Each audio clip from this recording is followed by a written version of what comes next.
Hello there. I am so glad that y'all are here because you know what? It has been a day. I have wires everywhere because I couldn't even get my Bluetooth to hook up. But you know what? I figure if things are going quite so hectic, then there's a reason I'm supposed to be doing this show tonight. I was laughing with Carl and said, I'm just not supposed to be on the air tonight, but that's not true. Anytime things come up that fast and that hard, then there's a reason that you're supposed to be doing what it's trying to keep you from doing. I'm a firm believer in that. I had a very superstitious and, gifted grandma. So that apple didn't fall far from the tree. I am so glad you're here because some of the things that I've been trying to follow are things with this three-eye atlas. And as y'all know, we've done a couple of shows on this already. And I've been, now we've seen it. Now, it's been close to us. It's moving on. And I get so tickled because any idea that does not match the scientific community's idea of what is acceptable to share gets the most attention. And I've been having a lot of fun watching people because my friend Mark D'Antonio, and don't go look at him, he's on opposite us. But anyway, he is one of the best astronomers I know. He has two observatories, and probably a third is, if it's not complete, it will be soon. But he and I got my wires crossed. I was trying to go and look at three-eye atlas when it was close, and I have a Dobsonian telescope. It's pretty good.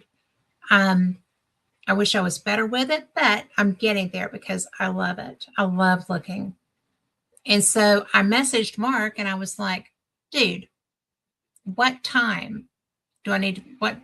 I thought I had the time. I was like, what direction is it? It's supposed to be near sunset, near the sun. And he was like, no, that was at 5 this morning, not 5 in the afternoon. I was like, but he had great imagery of it. And so I've gotten to see it, but I would much rather have seen it when it was a little closer. The imaging is really good. I hope that you have been online to go and see some of this because I know this is the third one in like 20 years. We haven't had any at all, ostensibly, till this point. And I'm just wondering if somebody else has gotten our little, got our little Viking going through there, if anybody is going and checking it out and saying, what on earth is this coming through our solar system, right? Because it's left our solar system, it's into the next. And we have an interstellar object in another solar system. So why couldn't that be somebody else's, right? I just love the thought that we're a little tripped out because somebody's here, but they may be a little tripped out because we're there. And, it's just one of the things that it kind of keeps your interest in science going, right? I think that's fun. And I heard all these in the scientific community, the official verdict is this is not anything outside of nature. I started to say it's not a human-made thing, but it's not an anybody-made thing, according to science, authoritative science. And Abby Loeb, who is very cool, and he's a professor at Harvard.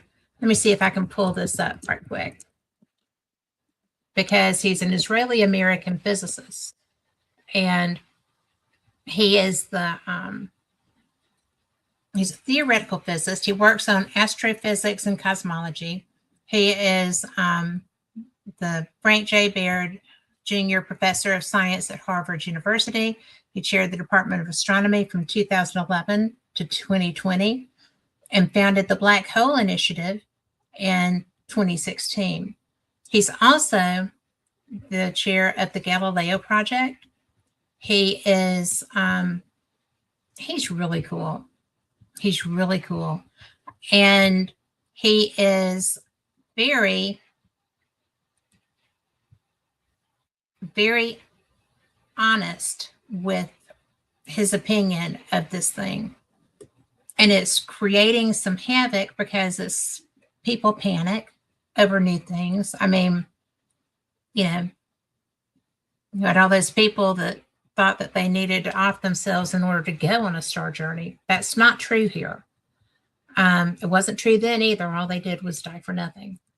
But, you know, it's really so fun because he is really leaning toward this not being natural. He's got a lot of opinions, and of course he's the best-selling author of Extraterrestrial and Interstellar. You should read those. But it's really a lot of information. I don't understand all of it. I do not. I am working so hard to educate myself, just like all of us are, because we have this right here, right? But it says 3i Atlas ignores Earth. That should be a big sigh of relief, I think, because if it didn't, it would want to be our friend or not, right? Let it just go by if we don't know what it is. But one of the things that was so interesting was that the anti-tail, the tail is when all of the gases and such are heated by the sun, it creates a plume, a tail. And that is the debris, I guess, created from the drying out of the comet being blown off. And there was a time that it had a forward tail as well as a back tail. And that was blowing people's little minds, I'm telling you. I was following everything I could on this. I still do. And when it had two tails going different directions, ostensibly, people were losing it. And it was a lot of fun to be not somebody heavily vested in that and getting to learn about it. So it's the little things, right? So I like Dr. Loeb. I think that he is a free thinker. I think he is very willing to challenge thinking. And he's very bold in being willing to do that. But one of the things that I thought was so interesting is this anti-tail of the 3i Atlas. It's longer than it is from here to the moon. I mean, holy crow. You know, it's so amazing. It's so amazing when you think of the vastness of what surrounds us. You know, I can't fathom the distance to the moon. I mean, obviously I can. I know the math, but it's for something to be that big, and it's in motion, and it's part of this comet body. And doesn't the thought of space just wig your brain? It does mine. I think it's the coolest thing ever. But one of the things that I find interesting is, oh, hello in chat. I'm so glad y'all are here. And if you have comments, please do put them down there, because you know what? y'all are the reason I do this. It's really, it's really my favorite thing to have a conversation about. I love space. I'm a paranormal investigator. I've been a ghost hunter for years and years and years. And this is my jam. And I've I've always loved space.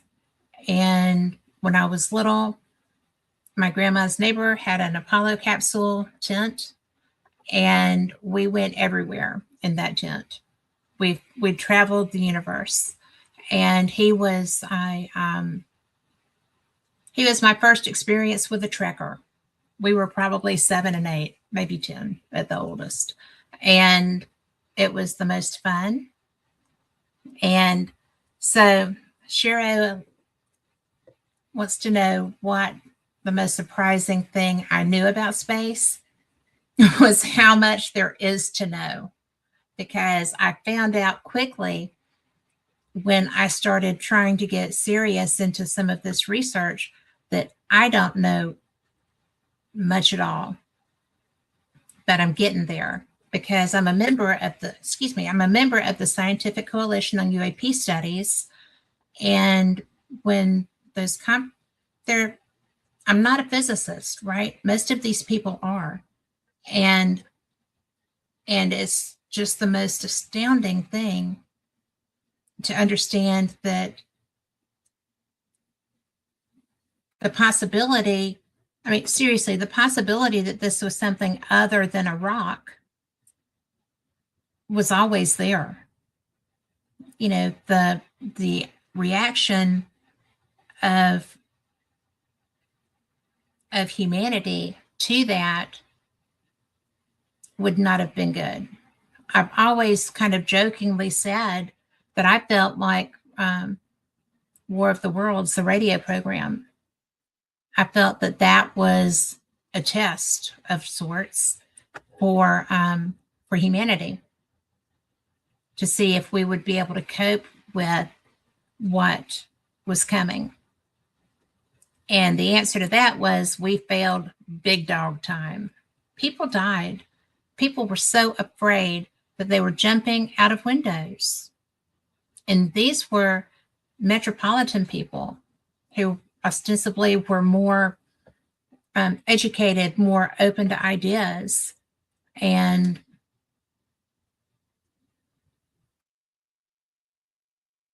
I don't know what that means, Joss.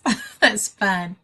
But it really to me was the opportunity, had humanity dealt with that better, that maybe when information came out, we would have gotten it. Or maybe there was information at that time, that was available, and they were seeing how people would react, and humanity panicked and the opportunity was lost. And I don't think anybody is willing to take that chance again. And that's tragic, probably, because I think that if you're not the person, if we do have contact and you're not somebody who is a government employee who's trained in the potential of interacting with that, or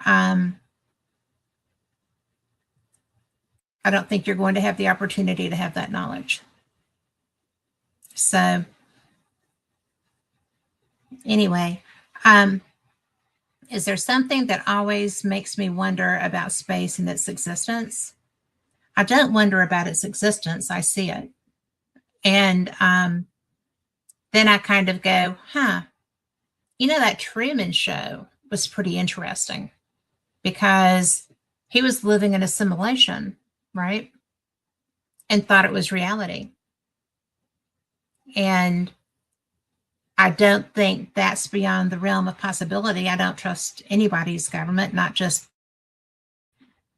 mine, but I think that people who are in power get there because they like knowing things that we don't, and they like being in control of things. And if they were to have information of that nature and decided to share it, then the possibilities were great that they wouldn't be in a position of power anymore.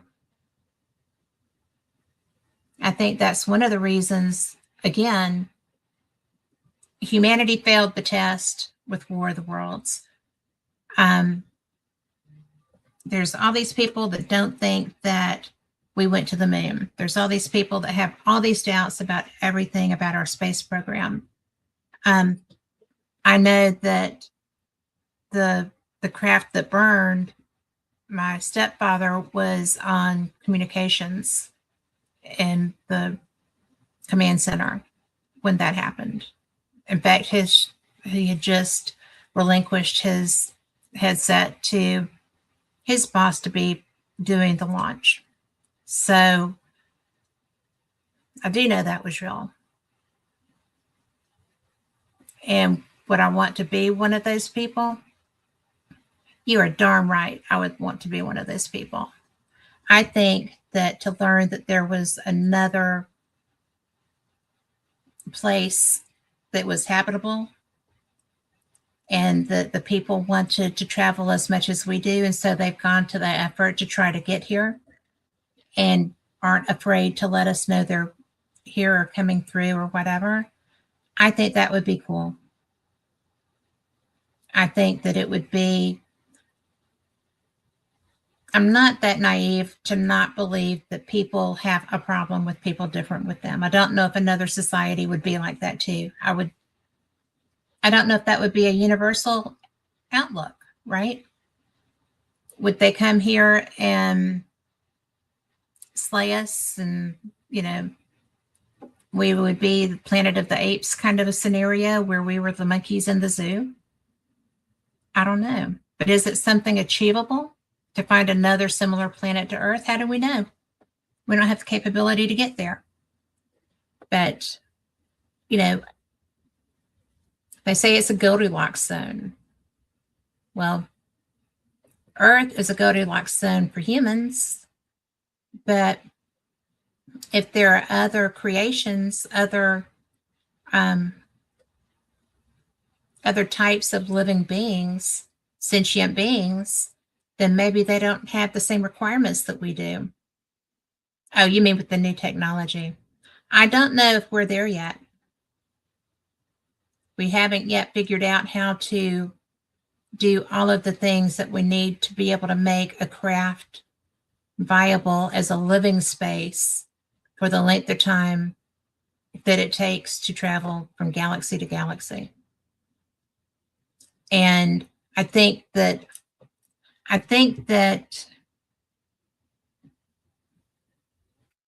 if they had something, I'm old. They're not going to let me go. If I were young, if I were doing this all over, I would so sign up for that. But that's one of the things that I don't know of a program that we have that is testing something that will let us live on it, live outside of our atmosphere, live outside of everything. Oh, thank you. But too old to start this program, probably. But I think that it's absolutely a wonderful opportunity for whoever is chosen to be able to do that. When I first watched Contact, the Jodie Foster movie, I thought, what a trip that would be, and according to the video, she never left. And yet she traveled so far. She saw space. She saw other galaxies. She saw all these things. And the length of time that it took for that tower to collapse and to drop the craft she was in, that I would love to do. And a lot of my friends who are channels who do, they can travel. I don't know any of them who are traveling in that manner. That'd be a great question to have. I'll have some of them on with me soon and we'll get into that. But I think that if we find a way to do it, then I don't see a reason that we wouldn't find another planet similar to Earth. It would have to meet criteria, obviously, or they would have had to have made adaptations. You know, we were looking at Mars so that we would be able to have some place to go if our planet collapsed. So, would it be something easy for me to just leave the planet and go to another? Well, I have grandchildren and children and a husband I adore who hates to travel. So when I go somewhere, I go with girlfriends or other friends, and we go to other countries and we just look at stuff.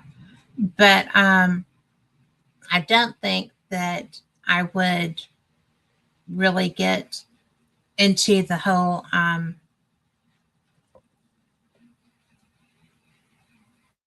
if I could leave and come back so that I could see my grandchildren. That would be awesome. I'd love to see who they become because they're not to the point that they know yet. And if I didn't have to, that would be the problem for me. That would be why I would not travel. But I really think that I would have to try to figure it out. And thank you very much. But I think that it would be fun and be appropriate, or I'm going to bounce you. So, but I think that it's really, I don't know. What do you think? I mean, Shiro, would you go? What do you think you would do? Is it something that would make you want to give it a go? I mean, even at the best scenario, you probably wouldn't come back. And you think you can't? It's really something to ponder. I mean, because you're not just leaving stuff, you're and this comet, while it's moving fast, if it were a craft, it would still be slow, right? If that were a craft, I don't think they would be getting home.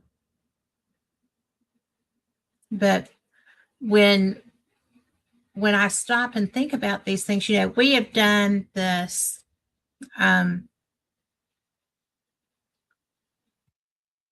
we've been in space and we've been watching space since Galileo, and really since before Galileo, but he's who invented a way for us to be able to see farther.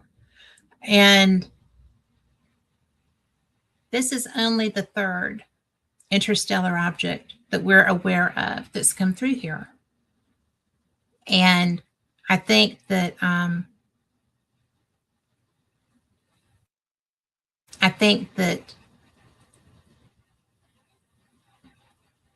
Shiro, you're absolutely right. Earth to us is more like home than just a habitable planet. But that's because this is where everything that we love is. Everything that makes us us. You're getting very philosophical. I love this. But when you start getting into it, the people that sailed the seas to discover new places left everything behind them too. And there's not a lot of difference between Christopher Columbus, and the astronauts that are training to be in these programs. And they gave up everything to go, because he thought that he was going to be going down under South America, be going around, and he thought we were India. That's why he called the people here Indians, because he thought that he had gotten to India. And it's really interesting to me that people back then had that kind of audacity to just step out. And Would I love for my grandchildren to live on a much better planet or to stay here and live next to you? I want my grandchildren to do whatever rocks their boat because everybody should be able to live their dreams. It's not easy. It's not easy to figure out what your dream is when you're younger. And then as you get older, it's tough to step away from your life to pursue those dreams, which is what we're talking about here, right? And I just would prefer that my children and my grandchildren be able to do what they do. One of my daughters left home when she got out of college and moved to New York. And then she moved to Colorado, and she now lives in another state. And she's my baby. She's the youngest one. And I absolutely, I thought New York was a perfect thing for her. And because she wanted to be an actress. And then she didn't do that. And she has gone through finding her path, and she just got married. So she had to go to Charleston to find a young man from here who was her other half. And they really are each other's other half. They're very similar. They're like the yin and the yang. So that's what she needed to do to find her happy, right? And I think that whatever they need to do to find what matters to them and to find who they are. She left at what, 20? Maybe she wasn't 21 yet, and went to New York, found a job, and never came back home. To visit a couple of times, not too much, but because she kept living so far away. So it's funny. But I do get emotional when I talk about my kids and grandchildren. So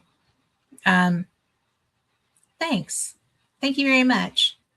And it's my other two children live in this area. So I get to see 4 of my grandchildren.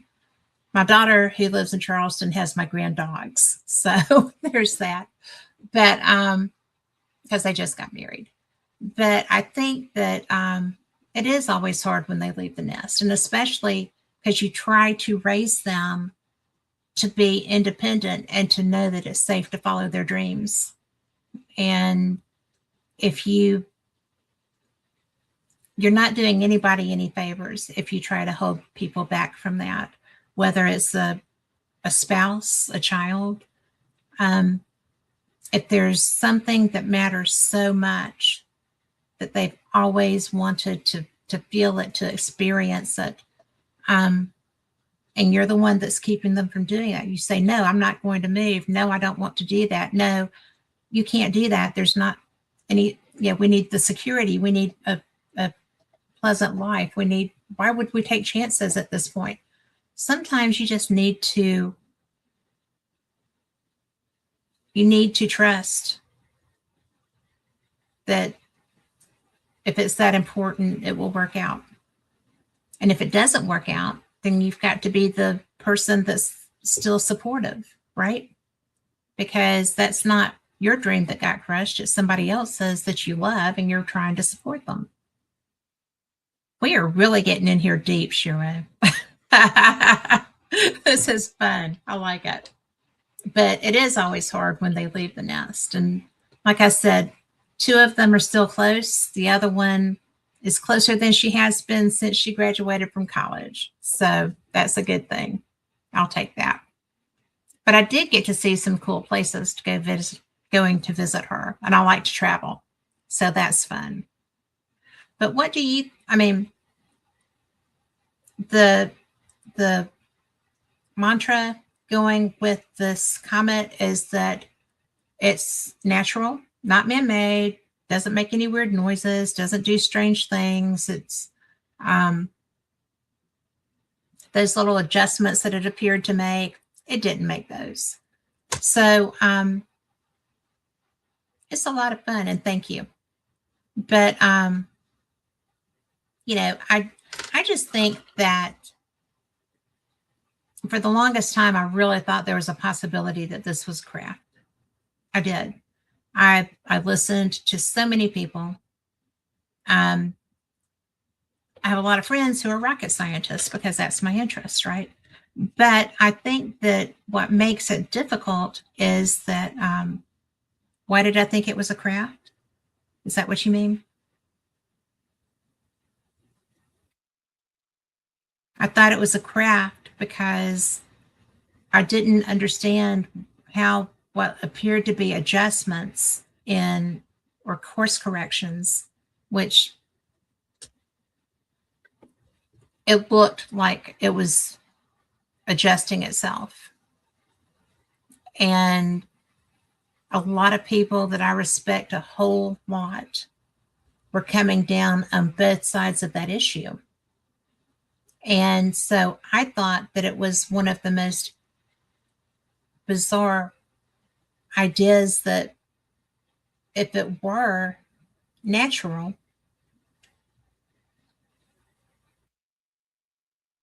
how would it have made the thing that got me was the non-gravitational speed. You know, it picked up speed through a non-gravitational thrust. And that could have been from the pulse that it gets from the debris blowing off with the, and you know, kind of boosting that tail. And so apparently that seems to be the consensus on what it was. I think that Avi Loeb is not the only person that feels like that was an unnatural adjustment, but he's the only person that's really staying with that publicly and vocally and sharing continuously. And so that's why I thought the possibility that it was a craft was strong because, like the Muamua, when it came through, it did not have those behaviors. In fact, it just looked like what it was, a cold, hard rock. It didn't really, yeah, it was reflective from the imagery that I saw. And it just didn't look like anything but a rock, and a fairly smooth rock at that, really. But I did not see really the second one, the second interstellar. I wasn't doing what I'm doing now, and I was involved with, you know, other things at that time, and I couldn't give it the focus that I wanted to. But, you know, this one made big news. There was big discussion about this. And so when it started to really do a little weird stuff, I was just like, oh. And I really thought, and I'm going to get in trouble for saying this, I'm going to say it anyway. When NASA came out with their little panel of 4 people, and you know they were very proper, and the initial thing that the guy said is, "It's a comet." And I'm like, oh, I think that you're stepping right out here with that. Maybe people are going to be thinking that you're, you know, the government's just being that strong, huh? Right off the box. Makes life interesting. You smell trouble. Well, I think that it's just really, you know, I did not like how they did that press conference. I thought they were putzes. And I felt like they were very, um, that's all he said.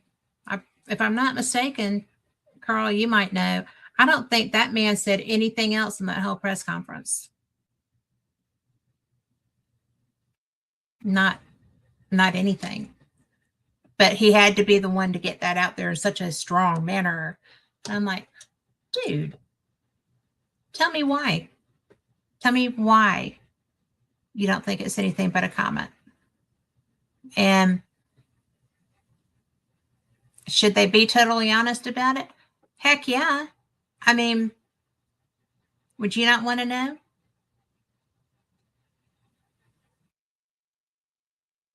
Would you not want to know if there was even a possibility that that was something else? I mean, just because it would be, if it were from somewhere else, if it was another civilization, right? It doesn't mean they're going to eat us, right? I mean, they could be pioneers and explorers just like we would be in that scenario.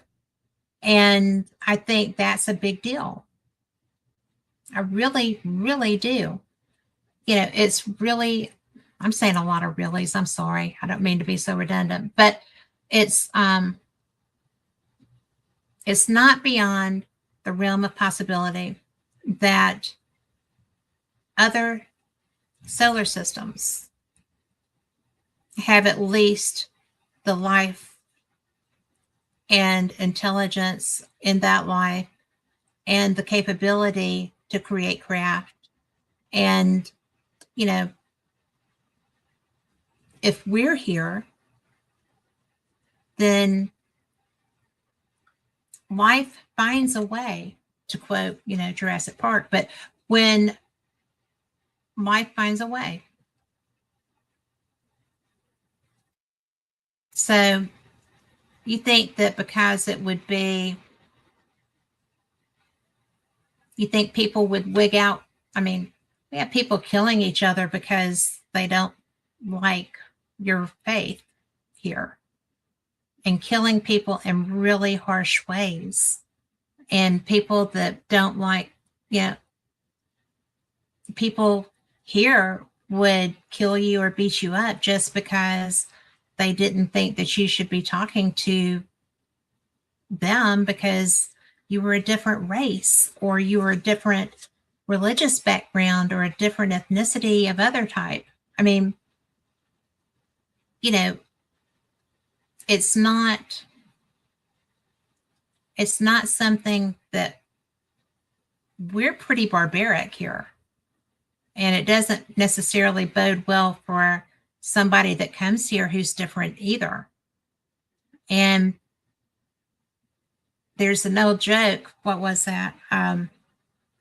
If there were men from Mars flying around, they'd lock their doors when they went by Earth, right? Because we're so war-minded. We're so barbaric at times still. And yeah, one of the things that I was going to share for the second hour, but we can continue this if you want to, you know, is that, like I said, I like to travel. One of my favorite places to go is Scotland. And so when I started really seeing the places where some of the more horrific things that happened there occurred, the punishments that they would use, not just against women, but yeah, the witch trials were hideous. They were worse than the ones in America. The treatment of those women. But would people be able to handle something beyond their comprehension?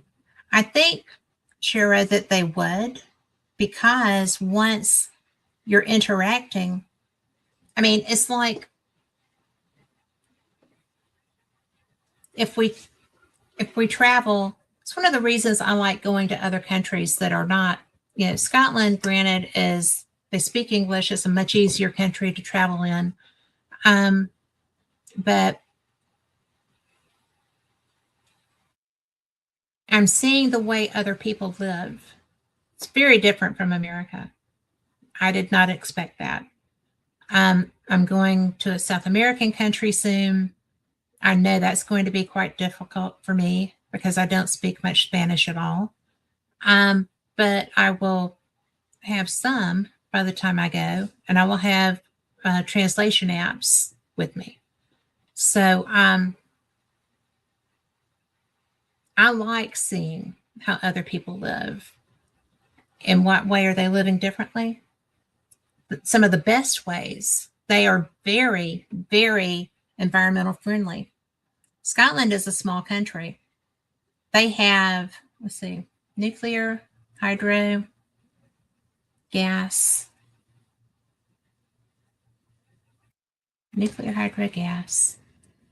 Um, there are five, oh, wind and something else, but they have that many different energy sources that they utilize for everything. You could have blown me away when we had been up to the Scottish, this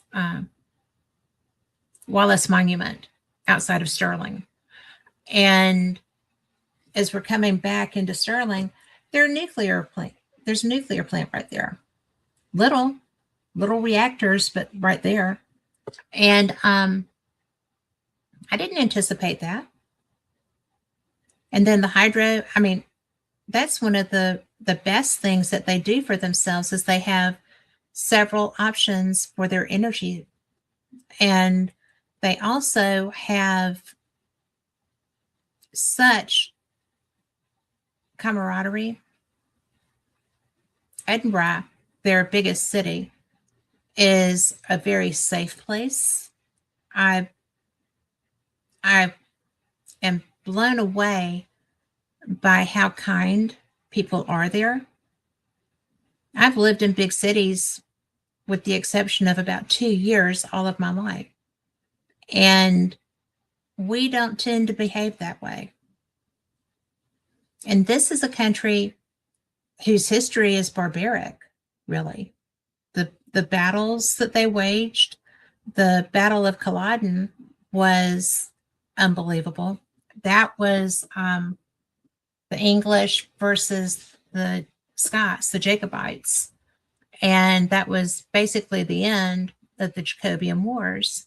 But it was still, the English fought with knives and scythes and garden implements, and the English fought with guns, which is why they won. Which, besides Scotland, which countries would I dream of visiting? All of them. All of them.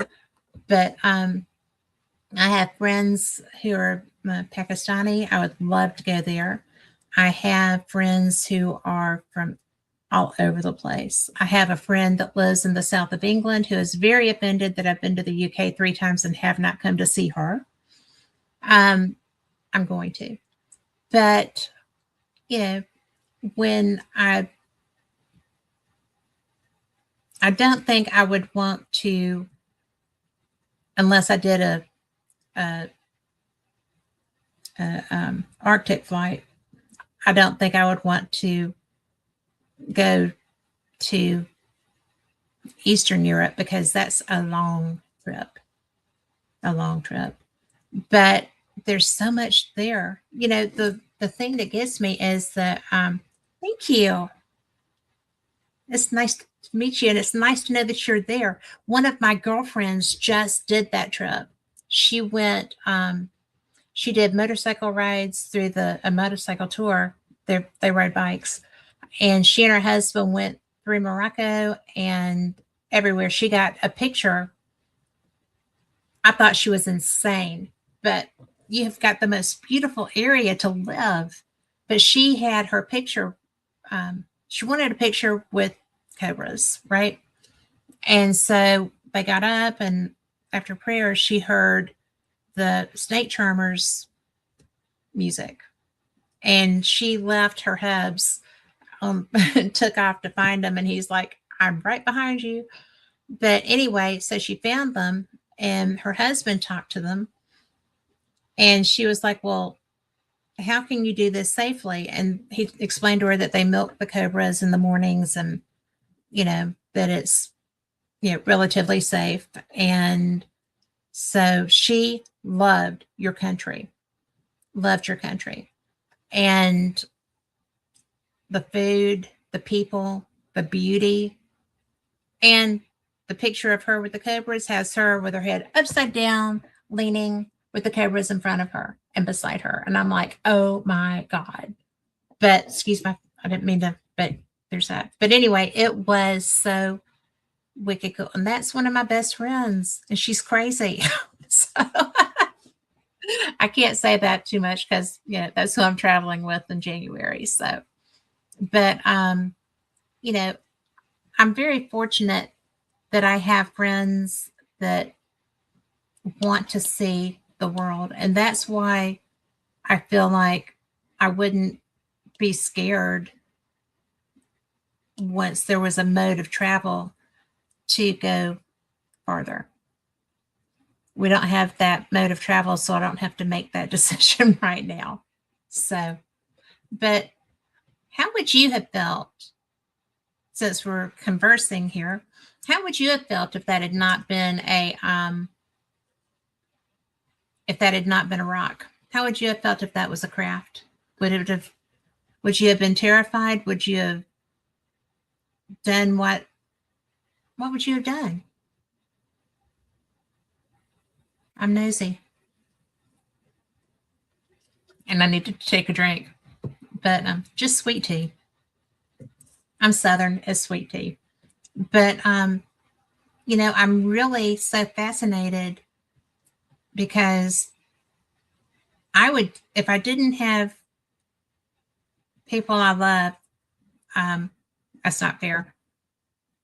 If I didn't have grandchildren who are people that I have not yet seen who they're going to become, right?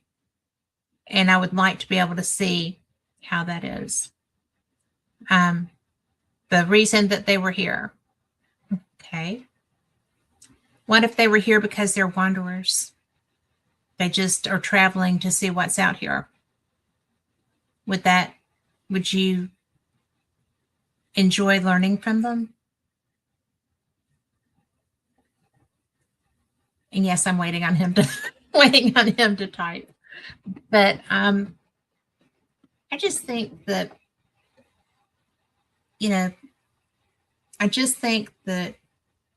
I would be interested to know why they were here. Also, if they were coming as conquerors, then I would fight them, or I would go somewhere that I felt I could protect myself and the people I loved. I would not be in battle unless that was my only option. Because I feel like once you start fighting, you lose the opportunity to get to know someone. You can't throw names. You can't hurl insults. You can't be a putz with people that you don't know. And if they were to show aggression, then I would not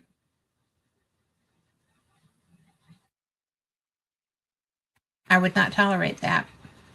So they'd be most welcome, and you'd love to know more about them and their knowledge, their culture. That's how I feel too.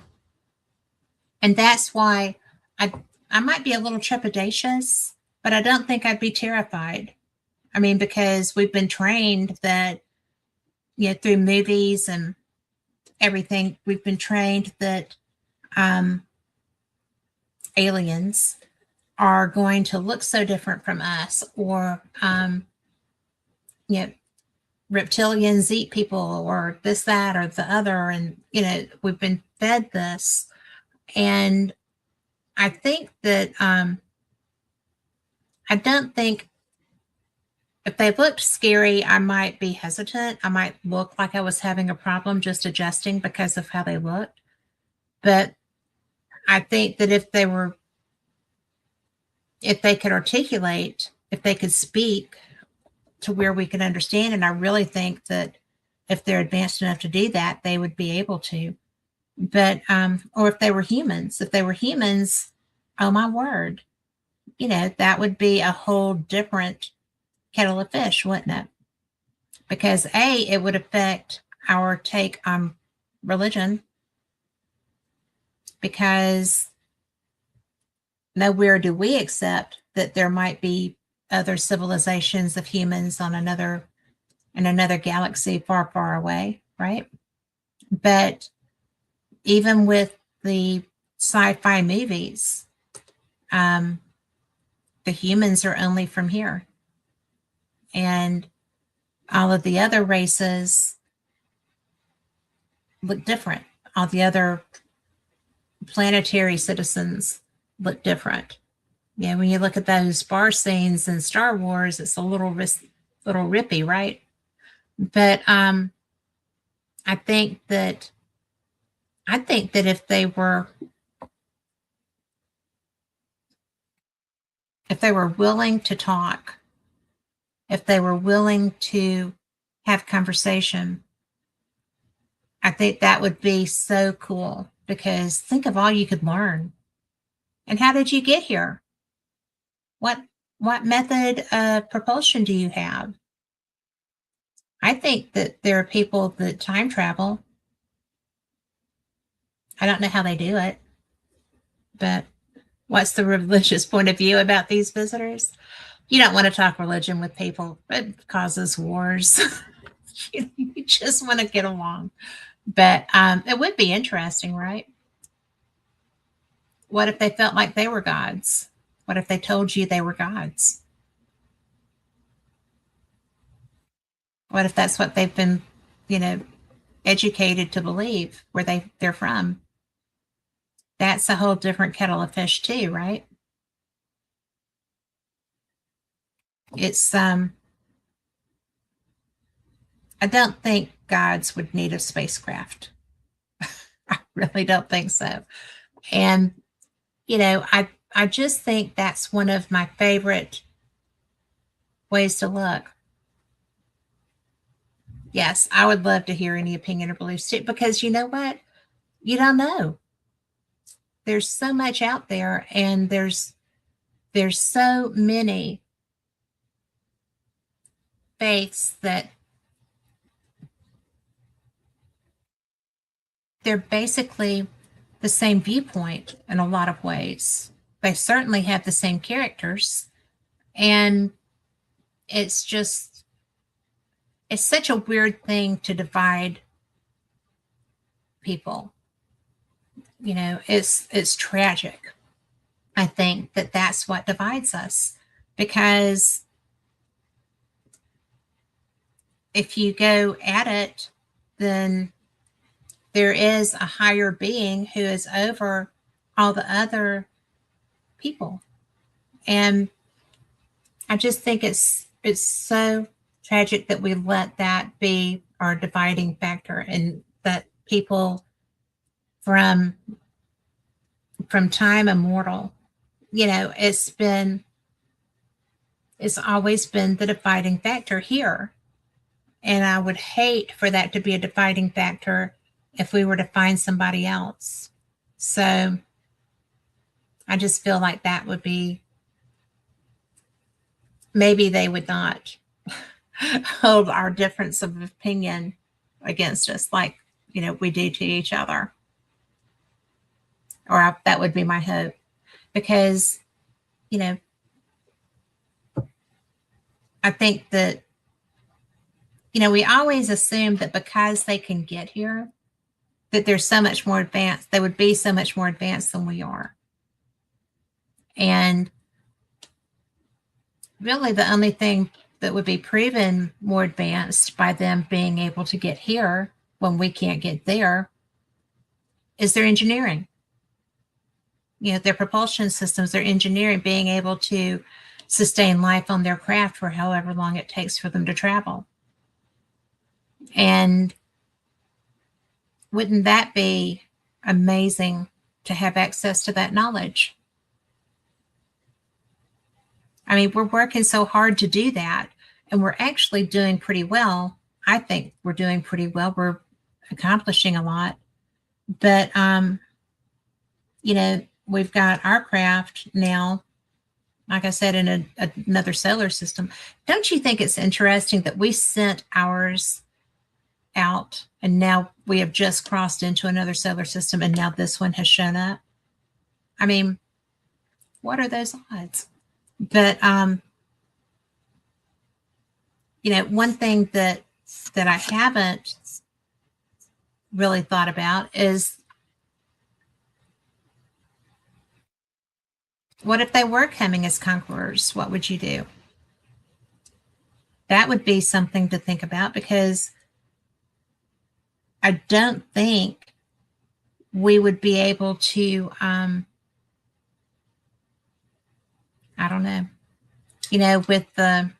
with War of the Worlds, it was just a virus, right?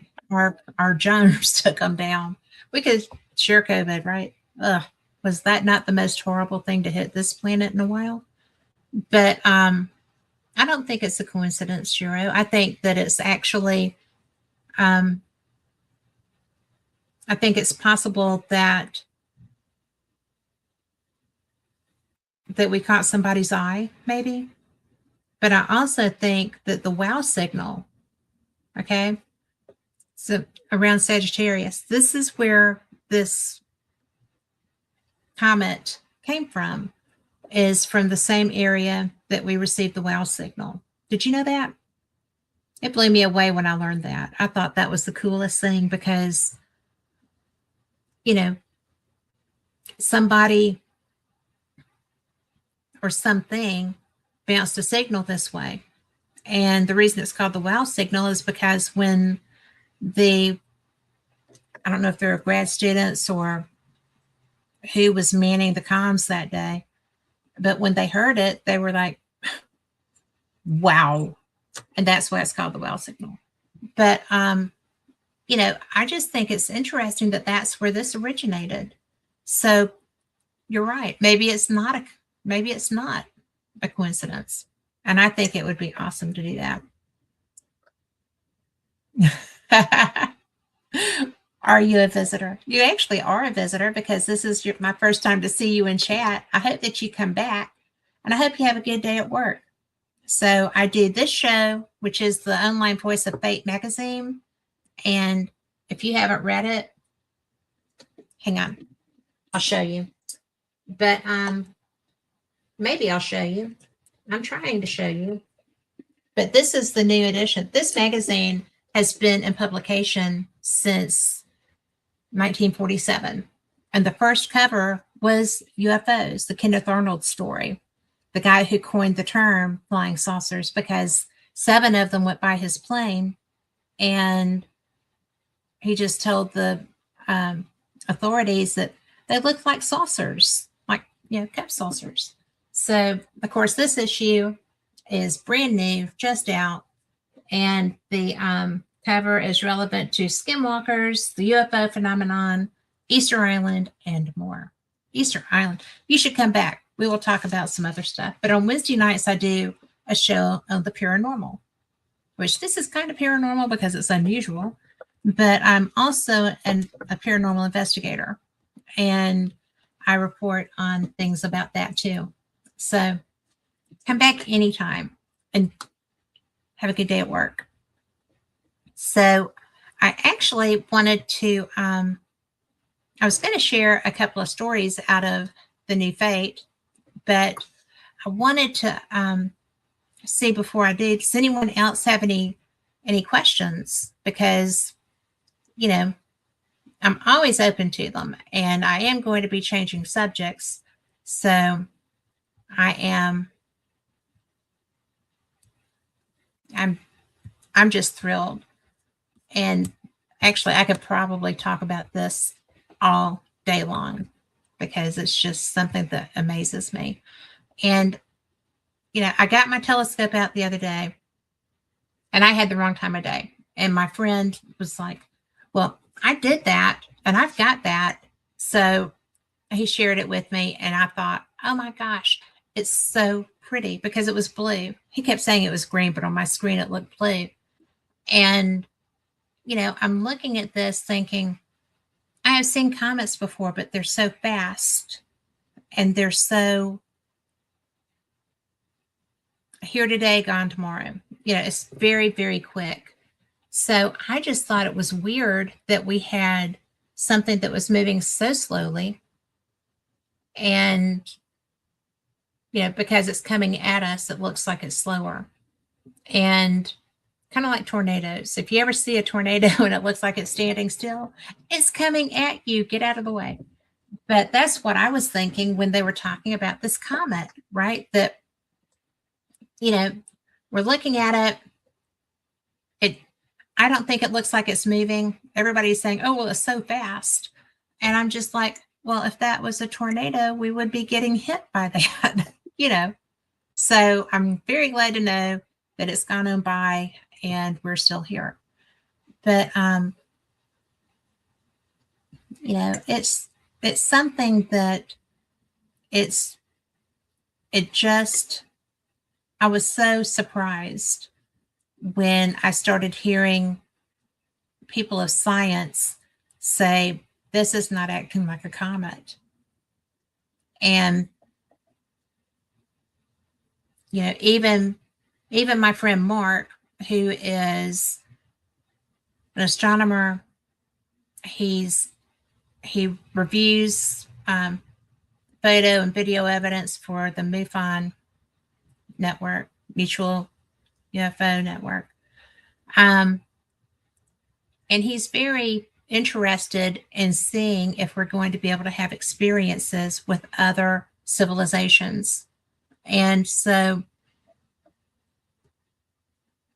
he was very, no, it's a comet. No, it's a comet. And I'm like, well, it's moving kind of weird, right? What does this mean? Because I know him well enough to ask questions. And he was like, no, it's a comet. And I was like, okay. So was I reassured? Not really. I mean, you know, it's still nerve-wracking to think that, well, what if it does come toward us? What if it is a craft and there's people in there? What if the things that drive us crazy and make us stay awake at night? Not really. I sleep like a baby. But, you know, it's just kind of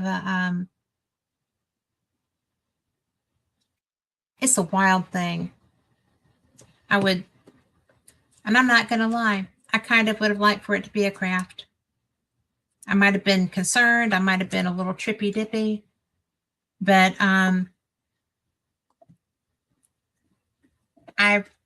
if there is another civilization out in this vast universe that we live in, I think that it would be so cool to run across each other, because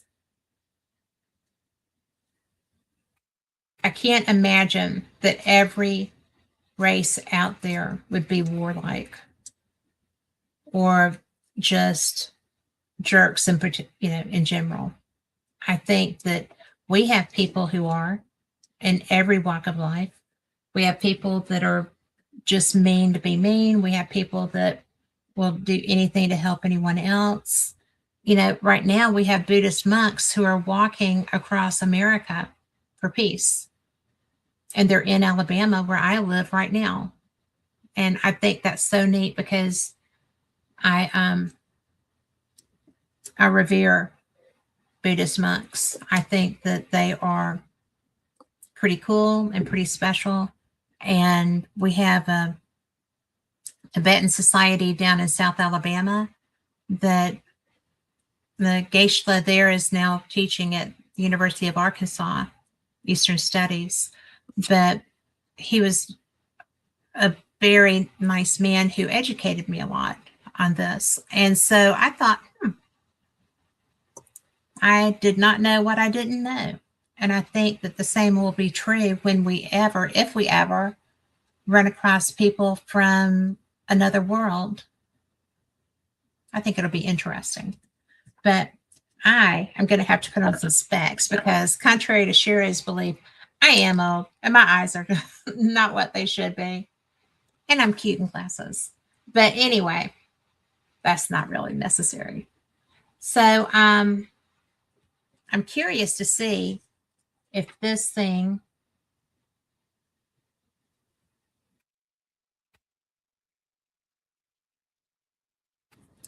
okay. Dire wolves, I don't know where you're listening from, but dire wolves have been a thing here. And people are interested in them. There's all kinds of these little videos on the internet about them.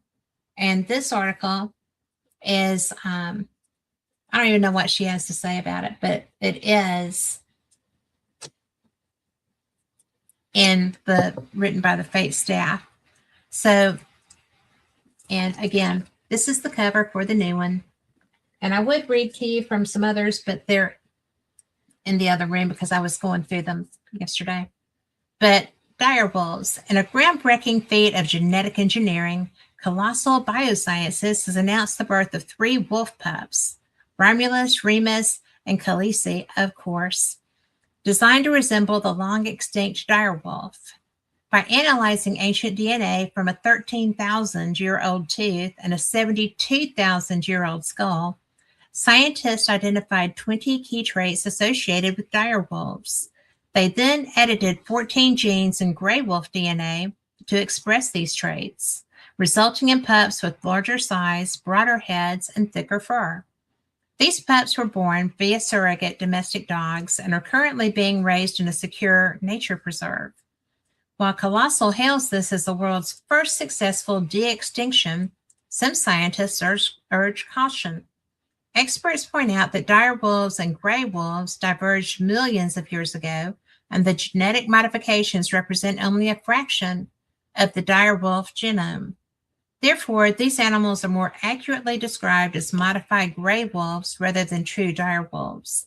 The project has sparked ethical debates about the implications of de-extinction and the priorities of conservation efforts. And, I'm just going to say that they have DNA from the mammoths. And I heard that they were actually starting something like that. So, and this is the information from our editor, who is Phyllis Galdi, who is one of the most amazing women on the planet. No lie, she is awesome. So, the Hurricane Helene leaves devastation. She lives in Western North Carolina. And she said, we in Western North Carolina have been through Armageddon. That's not a lie. Many folks have lost their lives, and many communities were washed away by the flood related to Hurricane Helene. Our hearts go out to all those impacted by that disaster. The locals in these communities have really stepped up to the plate and supported their impacted neighbors with food and supplies. I am fortunate to still have a roof over my head. And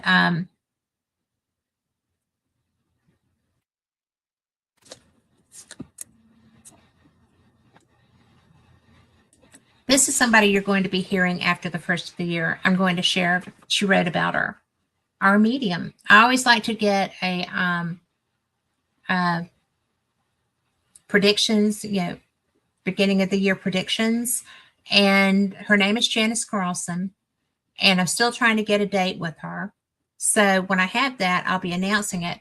But when we start, she'll be going over her predictions from last year. And she's done that for the last, 3 years of my show. And I just love her. She's one of the nicest women. And she's pretty jam up at what she does too. So if you're interested in things like that, be looking for that date. But she says, if you're new to fate, you might not be familiar with our very wonderful psychic medium, Janice Carlson. When my talented partner, David Godwin, suddenly and unexpectedly died in 2016, I was devastated. After several meaningful communications with Janice, we both lived in the Twin Cities at the time, and although I was somewhat skeptical, she informed me that David would still be available to advise and help with Fate from Spirit.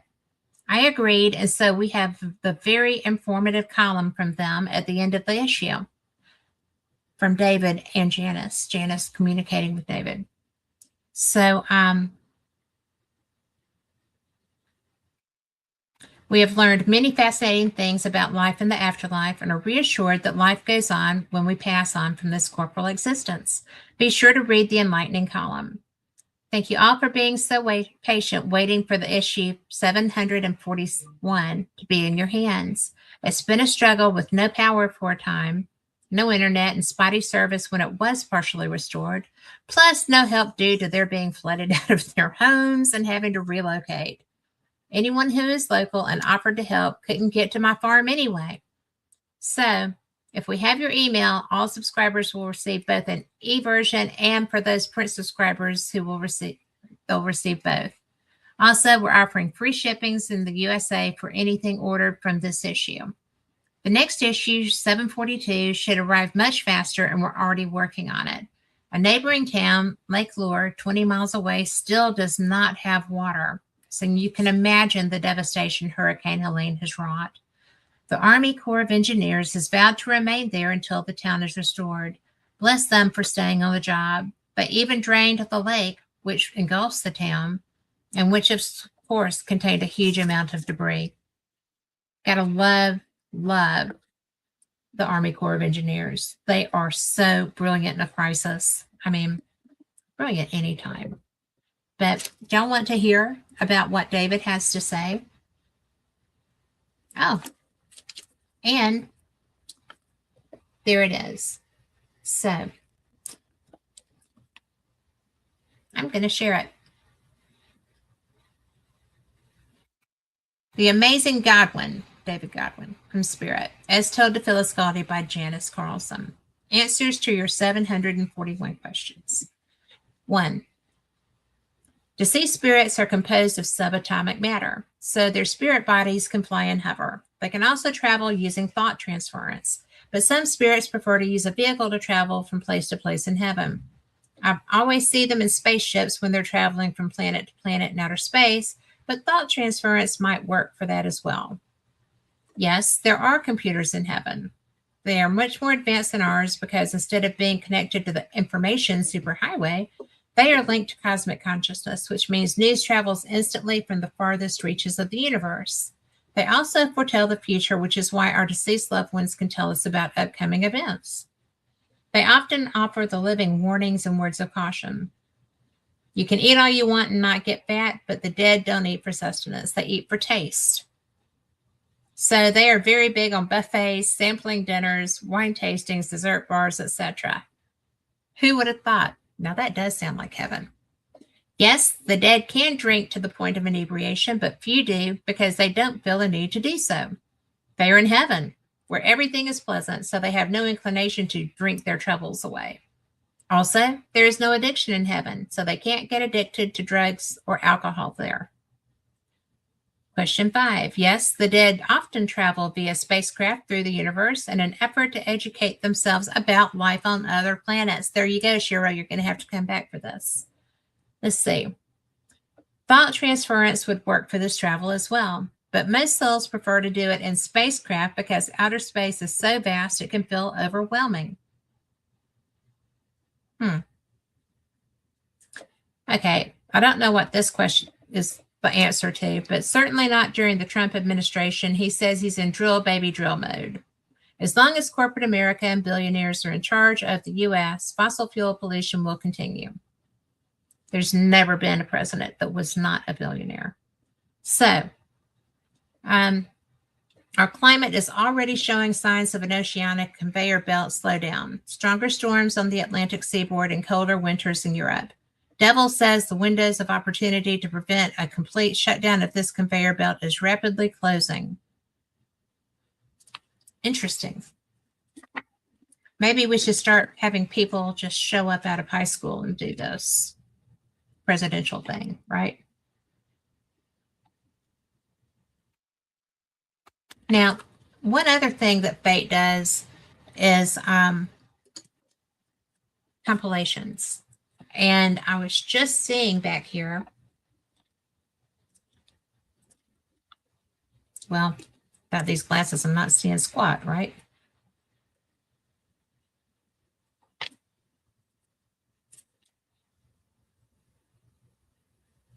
There are different books. You can do classifieds as well. There's a order form to do your classifieds. And these are the different books: Psychic Pets and Spirit Animals, Proof of Demonic Exorcism. Oh, that was wrong. Possession. And the book is Possession and Exorcism.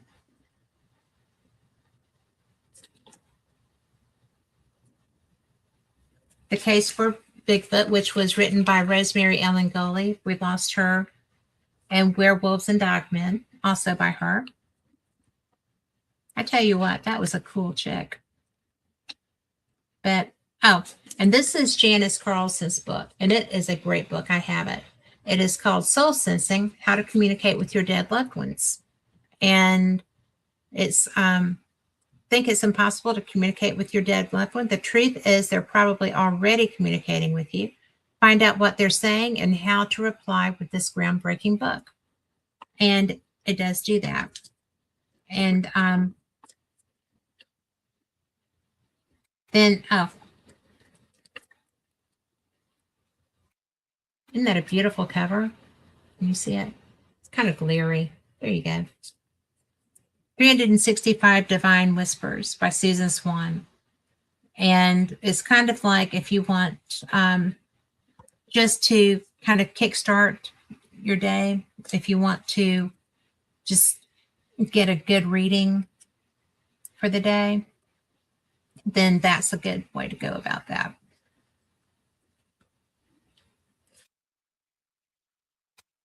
And this has all kinds of stuff. I have a lot of friends who studied here at Lilydale. And for those who are listening who are not from here, Lilydale is a oldest community. I'll get it. The oldest community dedicated to the practice of the spiritualist religion. The basic tenet of spiritualism is the continuity of life after death. The living can communicate with the dead, and the dead communicate with the living.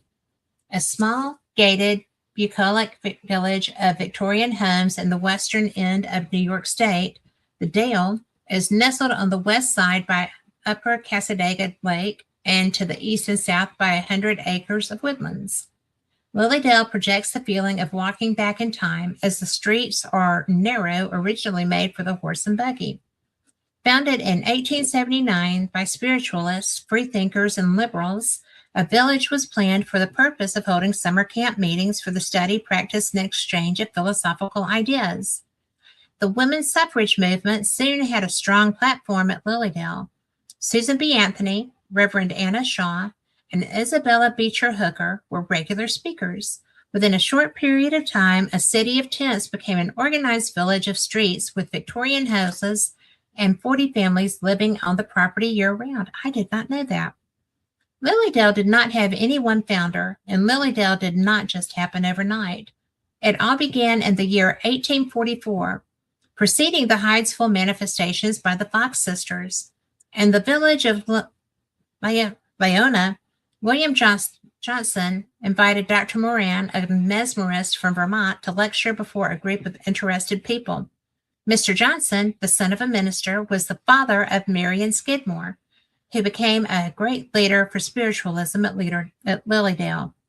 At that time, Jeremiah Carter, physically enfeebled, had sought to be treated by Dr. Moran. Unfortunately, Dr. Moran had to leave before such treatment could be applied. Mr. Johnson suggested they try the experiments demonstrated by the Vermont doctor. The results were startling. Mr. Carter became entranced. An entity to be a Dr. Hodges spoke to the people present, giving messages from the spirit and demonstrating the laying on of hands. The advent of the Hydesville manifestation strengthened the purpose of the group, and they turned themselves spiritualists, liberals, and free thinkers. The group met regularly to discuss their beliefs and practice their healing and mediumship. Many great speakers and mediums had their early beginnings in Leona. In 1855, the first spiritual society of Leona was formed. In 1873, Willard Alden, who owned a farm and stagecoach stop along the east banks of the Cassadaga Lakes, had a visit from Jeremiah Carter, who insisted that spirit voices kept continuously urging him to go to Alden's farm and start a camp meeting. Apparently, Mr. Alden was open to that. It was agreed upon, and the group met there for summer picnics and camp meetings. This area is now known as the Leolin Hotel and Woods.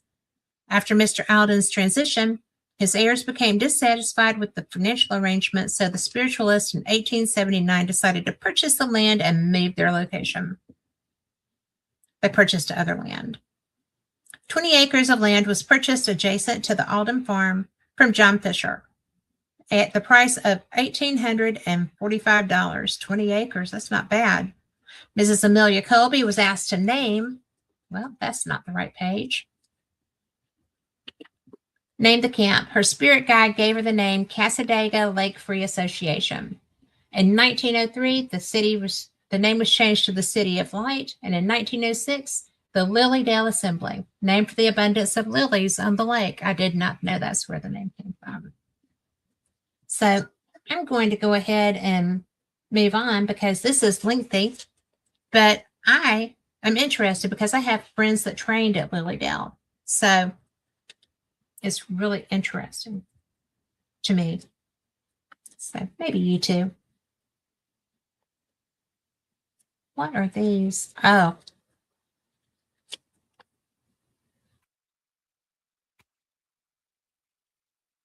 The Foxes of Gormanston Castle.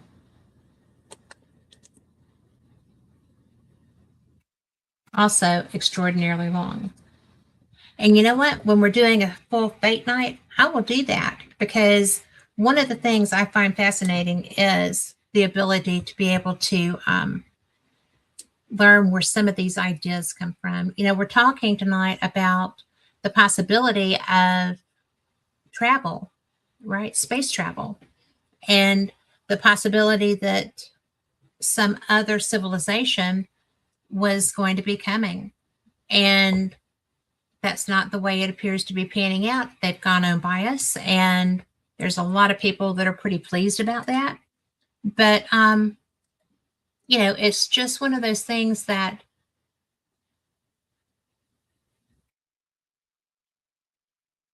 would we how would we feel about that? You know, when we were talking earlier, I thought it would be great. I wasn't sure what to make of all of that. But I think that kind of like these people that, you know, went and started Lilydale so that people could learn how to be spiritualists, so that people could understand what that involved, to be able to learn how to do healings, to be able to learn how to just take care of all different aspects of their lives. You know, let's see what else is in here, because this is the only edition I have in this room with me right now, and I haven't gotten to see all of it yet. We'll share some.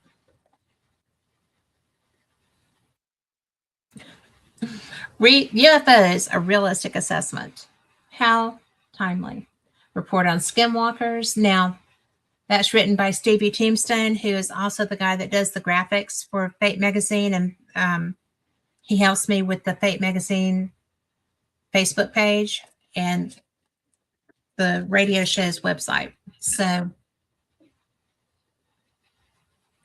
oh, bear walkers. Have y'all ever heard of bear walkers?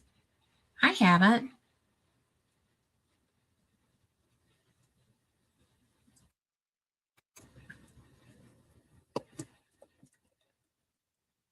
Oh my gosh. Did any of y'all hear Fate last week with Tony Rathman? Well, he has an article. I had forgotten that he had an article in this edition. It's 3 pages though. But we discussed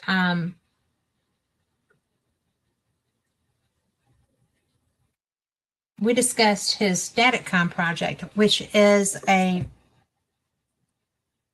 device, and it is the best thing I have ever seen as far as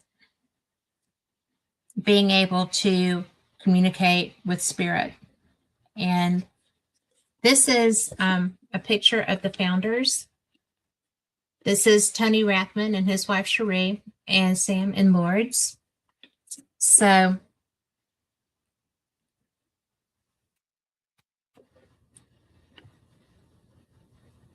I'm going to share this with you because one of the things, you know, I am primarily UFOs or, you know, Bigfoot, skinwalkers, that kind of thing on Fate. Fate is everything because if it's anomalous, I'll talk about it. I find it interesting. Fate magazine started with UFOs, which to me is just brilliant. And I love that topic too. And I love the research into how we can get from point A to point B with our craft, right? So, but this, I have gotten to experience Staticom. I was at an event.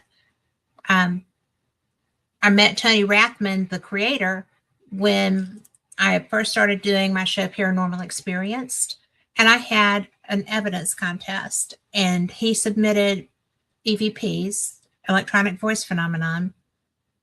It was brilliant. He won the contest, and he does a show.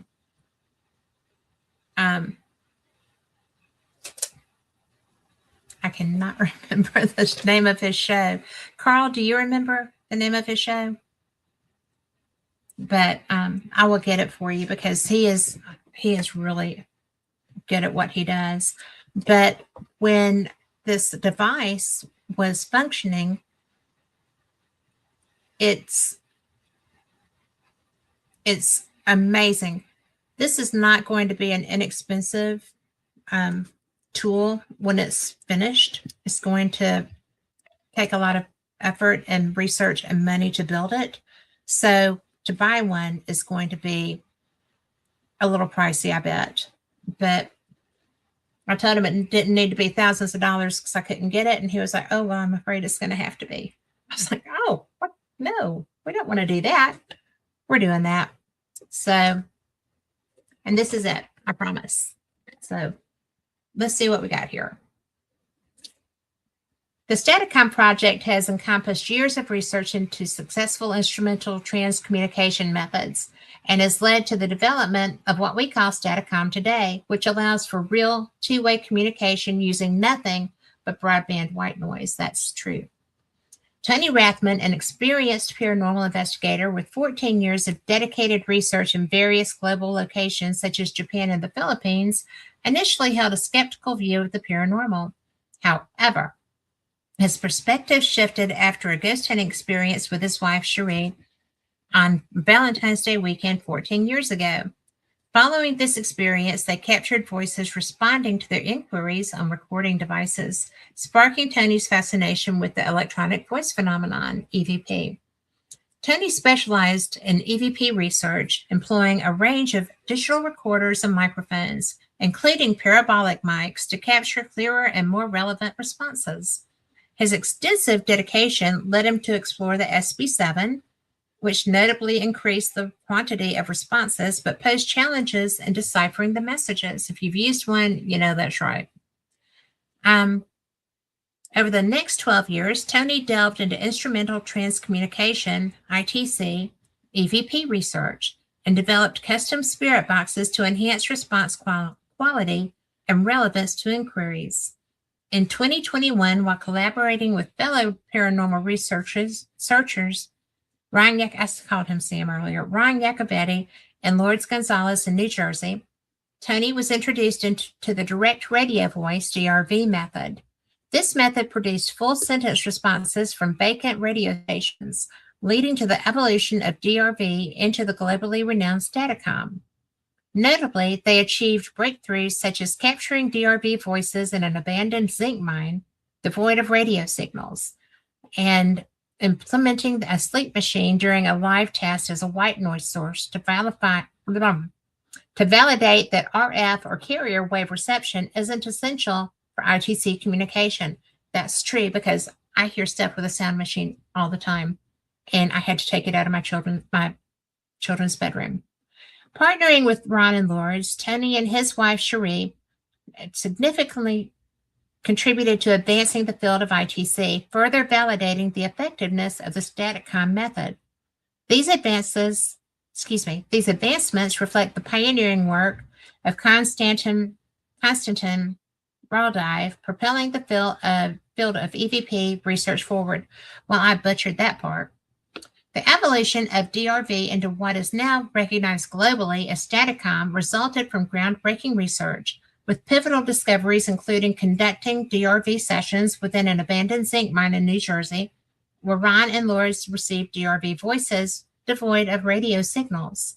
Additionally, Tony Rathman's use of the sleep machine as a source of white noise during a live audience session at a Paracon in Arizona further affirmed that RF or carrier wave reception is not essential for ITC. During the Paracon, Tony conducted an experiment to explore alternative sources of white noise for the DRV method. He replaced the radio with a sleep machine after successfully capturing voices from sources such as fans, air conditioners, running water, and even while driving with mics outside his vehicle. This marked the shift to pure white noise, known today as Staticom. By doing so, Tony addressed concerns about spirit voices being solely from radio broadcasts, emphasizing the role of stochastic resonance. Tony has been committed to advancing the Staticom project, presenting the methodology at various conferences across the United States and demonstrating the device through TDSI, the Digital Seance Initiative, enabling attendees to engage with spirit communication. A three-part docuseries titled Knowingly Talking to the Unknown was produced by Tony, detailing the research conducted to develop the Staticom method, based on Ron's initial book about ITC. The collaborative efforts of Ron Iacovetti, Lourdes Gonzalez, Tony Rathman, and Cherie Rathman have not only revitalized the DRV method, but also evolved it into a method closely aligned to Thomas Edison's theoretical phone to the dead. Their rigorous research validated the process by replacing the radio with a white noise generator, eliminating skepticism. Additionally, they achieved two groundbreaking milestones in spirit communication, providing real-time audio cleanup and slowing down pure white noise in real time. This new iteration of DRV, now without a radio, was then termed Staticom. The unique methodology, gaining recognition in the field, is considered by many to represent the future of spirit communication, transcending the limitations of ghost boxes or phone apps. And you can find them on YouTube. It's youtube.com/@Staticom, STATICOM -project. And his radio show is called Entity Voices. And you can find information at entityvoices.com/Staticom. So I'm going to tell you that I do not get family members very often because I don't seek them when I do investigations. I figured that if they want to communicate with me, they will. And it's not my job to bring somebody back from wherever they are, especially if it's somebody I love, and I know that they probably would have a hard time with that. But I just think that when I was in Gettysburg for a conference there 2 years ago, Tony and Cherie were there with Ron and Lourdes. And it was interesting because he was doing demonstrations. And I didn't really know that he was going to be there. We're friends, and I didn't know that he was going to be there. He didn't know I was either. And so I was walking through the lobby, and I saw Staticom demonstration, Tony Rathman. And I thought, oh my word, we're going to get to hang out in person. We're going to get to, have conversations. I love when I get to run into my friends. So I went in to the room and found them, and he was doing demonstrations, on a schedule. So when it was time for his next one, I took a break from my booth and I went down there. I was blown away because the voices are, they're the voice, the sound of the person speaking. It sounds like my dad, or it sounds like your dad. I mean, you can tell who it is. It's not just like some secretive you know, just not going to be able to ascertain that that really is your person, right?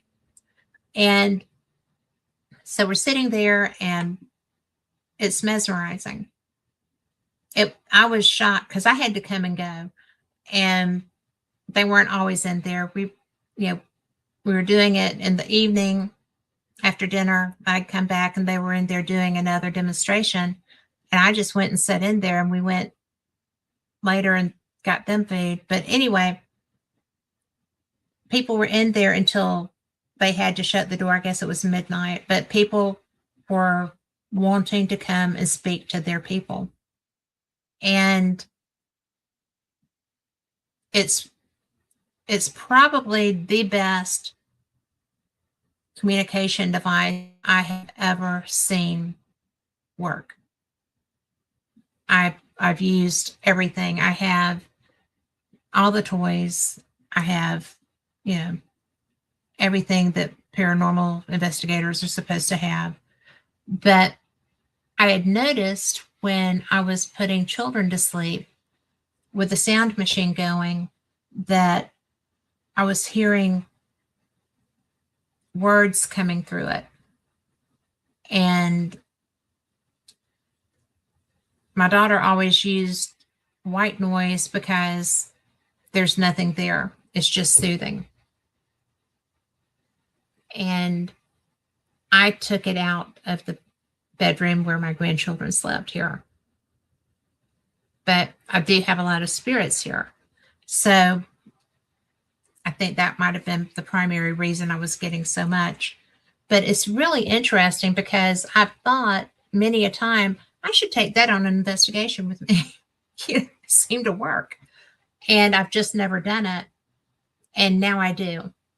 So it's the same principle, I guess, as the broken radio, right? But I think that it's really, you can't argue that there's not just noise. With the radio, there's always going to be something coming through. And one of the tools that I used when I was investigating at Zach Bagans' Haunted Museum, I was just a tourist going through there doing an investigation. I've done it twice. The first time, it was interesting. The second time, it was nuts. But I think that the little radio SB7s that they use they look like little radios, right? And I was in the first room, which is a lot of dolls and, big clown dolls. So I was just kind of like, da da da da da. And I just said, anybody in here with me? Well, it's me. I was like, okay, I'm done in here. Not really. It doesn't scare me. But there are parts in there that I would not. The first time I went there, they had, you've probably seen it on television, that Divot box. And that Divot box, the first time I ever did a tour through there, bothered me. Because Zach Bagans is not afraid to say something's a demon. And so we have differing opinions on that as a rule. But that Divot box, I was just on a tour, just walking through, And it was the only place in that museum that I was bothered. He's got the Jack Kevorkian vehicle there, which is a trippy thing. But it was the Divot box bothered me. You could hear a voice underlying the sand could be moved by wind currents. It didn't look like it, but obviously that could be done. It could be manipulated in different ways. The voice did not feel manipulated. The voice felt real. So I wasn't real keen on that. So when I went to go do one of their little nighttime paranormal investigations, you get tools. You can take your own tools. And so I did take my own tools. And the divot box, you know, it was, everything was turned off. And the, there's no movement in the sand around it and stuff. And I'm like, okay, so this is chill. I'm good with that. And before I walked out of the room, it started making that voice again. And I was like, well, I don't know who you are, but I don't like that you're doing this. And I don't do scary. You can communicate with me, whatever, but quit trying to scare me. And so I left. I got back to the hotel. I told my husband about it. And he was like, you talked to it? I was like, well, it was talking. But anyway, so fast forward to the next year, I went and I scheduled another paranormal investigation at his haunted museum. And it was very mellow. I've never had a scary experience there.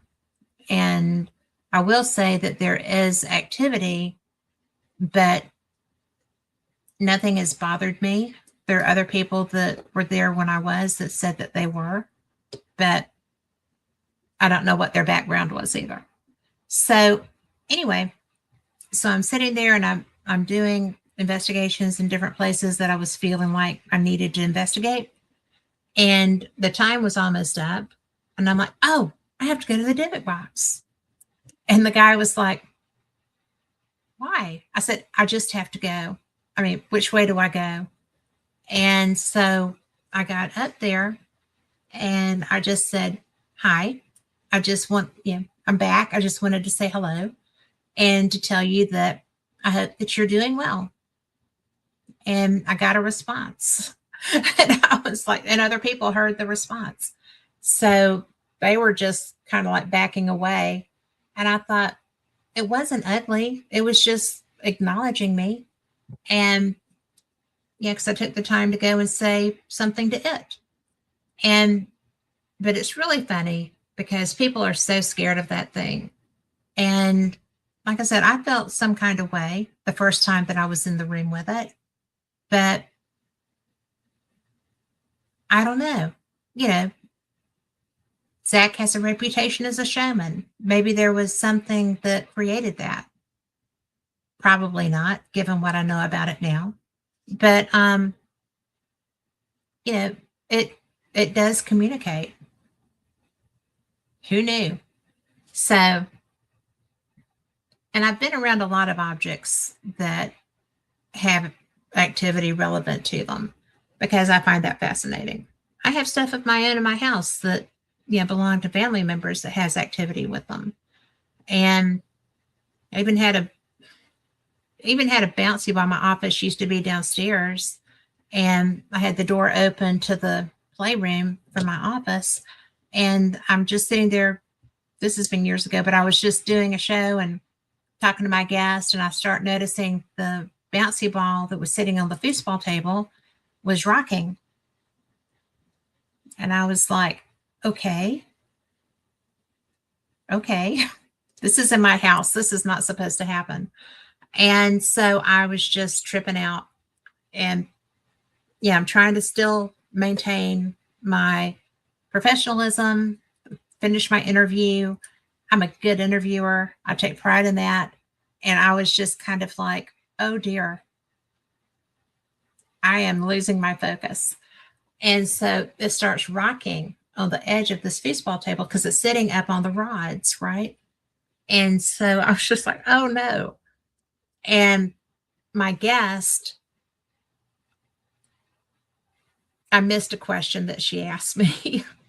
And she was like, are you okay? I was like, I'm sorry. I have activity happening right now. And about that time, that ball bounced up off of the foosball table and landed on the ground, didn't bounce, just started rolling around on that concrete floor, well, hard floor. And I was like, I have an inanimate object that just jumped off of a foosball table and is rolling around on the floor. And she was like, oh my. And so I know stuff happens, right? Because that was just random. And it was a grandmother. But it was so funny because I was I was trippy dippy. Okay. I was just like, oh, well, I don't know what to say about this. But the funny thing is that relevant to where this was, we have a garage and a playroom, different sides of the basement, right? And so my husband's mother's stuff is on the garage side. He don't even ask. I've tried to donate it, will not. But so then my grandmother's, both of my grandmother's things were on the other side of the basement where my mother had just sent them home with me and I hadn't gone through them. So all of these heirlooms and things that mattered to these women are in my house. And I'm sitting there. I always have dogs, right? Always will have dogs. And I'm sitting in the living room and I'm writing. And I heard steps on my stairs coming up from the basement. And there wasn't supposed to be another human in my house. My dogs were all just, sitting around the room because, they stay in the room with you. And every one of them, it was just like they were on a pivot. They all went and looked at me like, what do we do? And I mean, those stairs, there's somebody coming up my stairs inside. And I just looked at the dogs. I said, if they open that door, they're yours. There were 4 dogs and they were sitting on go. And they never opened the door. They got to the top of the stairs and that was it. So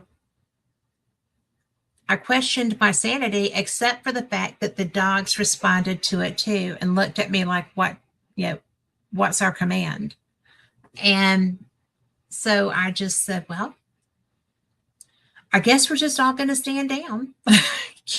We're still here. And that happened 2 other times that I know of when I was here. And it hasn't happened in forever. This has been several years ago, but a lot of that stuff is still in the basement. You know how I handled it?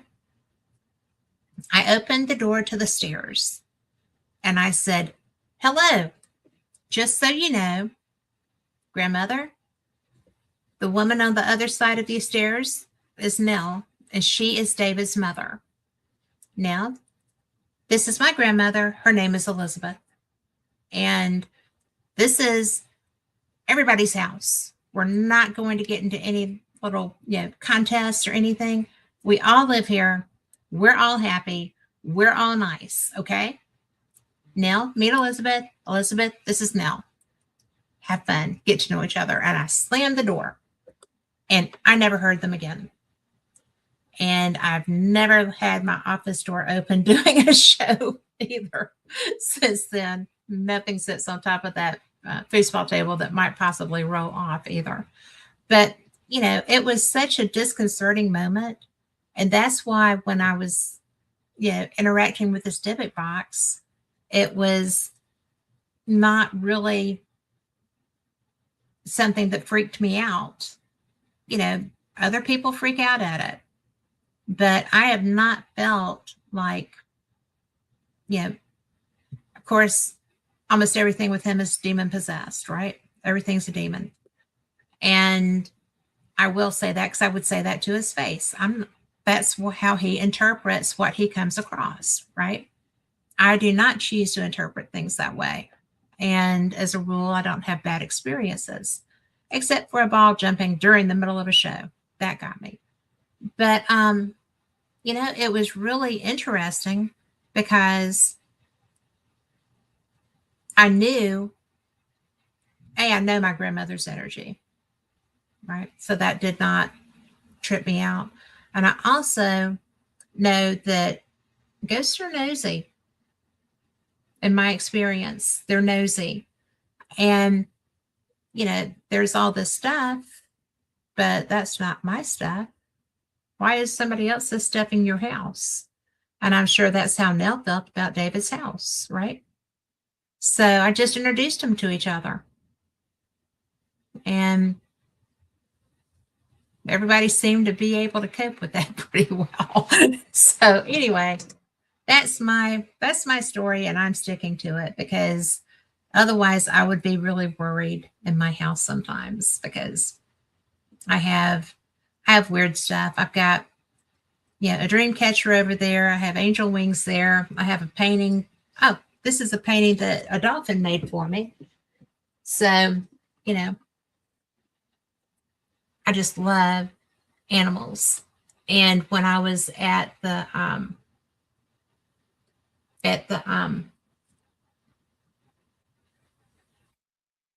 one of the casinos in Las Vegas has dolphins there. And so if you go and have a dolphin encounter, part of it is that you can pick your colors. You fill up little paint bottles, the little bulb things, and you put what you want your background color to be. And they give the dolphins the paint balls, and they paint on your thing. And like they actually put, my husband was like, oh, well, it's supposed to go like that because then it's a horse rearing up. And I'm like, no, it goes like this because that's how he painted it. So anyway, you just never know what I have sitting around my desk area. And I wouldn't trade it for anything because I love my experiences. I love my life. I love the adventures that I get to go on. I got to investigate the Winchester house. That's another story for another day. But it's the coolest place I've been in simply because of the eccentricities of the owner. That house is full of Mrs. Winchester, and the activity is relevant completely to her. And the things that she did in that house, as far as the building goes, is just as fascinating as she was. There are skylights in the floors. There's a doorway that you better not go out because it's a 2-story drop. And before I ever went, my friend Mark Elliott Fultz, who you can hear on this show probably once a month, once every 2 months, he's a brilliant psychic and a really good author, told me, he said, there's a woman waiting on you in the Daisy room. She has a message for you. And I was like, what's the Daisy room? And he's like, oh, I don't know. You'll find it when you get there. So Lori was with me. She's my best friend, co-investigator. We travel everywhere together. And we were going because our friend Rick McCollum of Hollywood Ghost Hunters was talent for this event. So we were his plus ones. So we're going through, and this place, one of the photos that's in an episode of Fate, or a copy of Fate magazine, I got a picture of a Japanese gardener bent over a garden. He was tending his garden. It was a black shadow tending a garden. And it blew my mind. But there was activity everywhere in that house. But the eccentricities of Mrs. Winchester were so interesting. She had been told that if she stopped building, if there weren't any hammers or saws sounding through it, then that's when her life would end. So that house was completely constructed on. It was in construction the whole time that she lived there.